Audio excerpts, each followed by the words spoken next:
Assalamualaikum warahmatullahi wabarakatuh.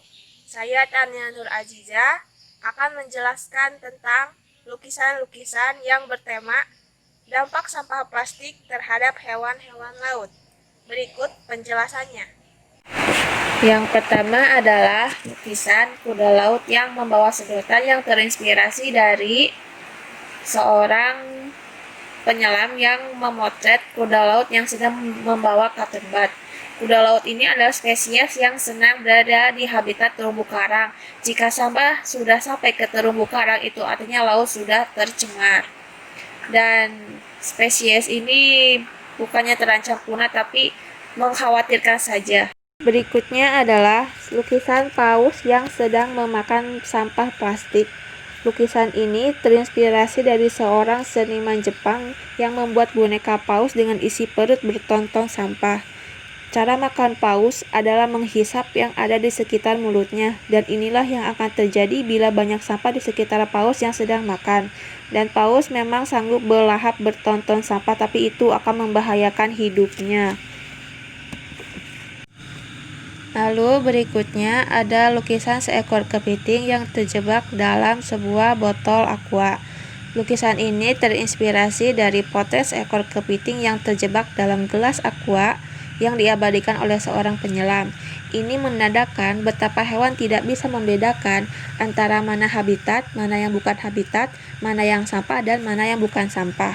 Karena hewan tidak memiliki akal pikiran, mereka hanya memiliki insting untuk bertahan hidup. Lalu berikutnya ada lukisan seekor kura-kura dengan simbol daur ulang plastik segitiga di sekitar lehernya.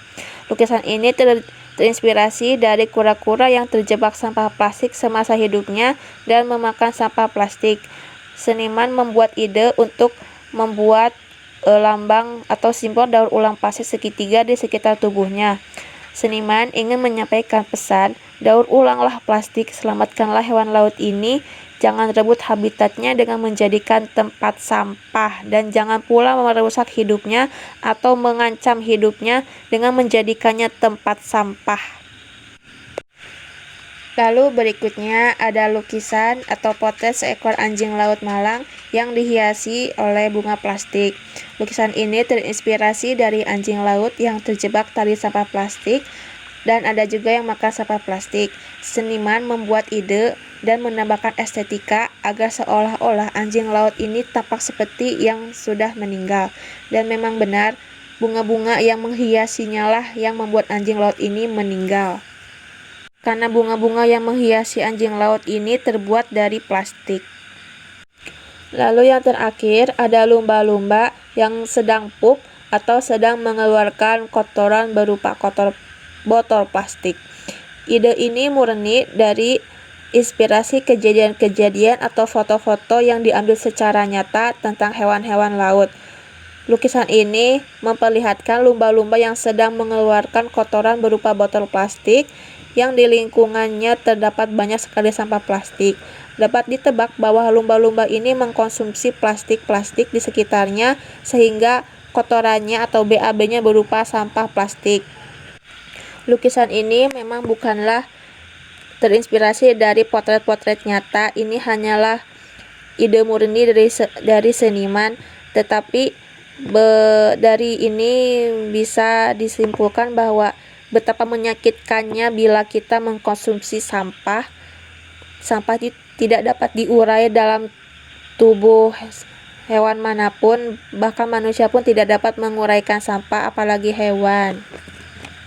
Kesimpulan dari semua lukisan-lukisan tersebut adalah jangan buang sampah ke laut, apalagi plastik yang bersifat non-organik, karena laut sekalipun tidak dapat menguraikannya sampai beratus-ratus tahun, bahkan berabad-abad.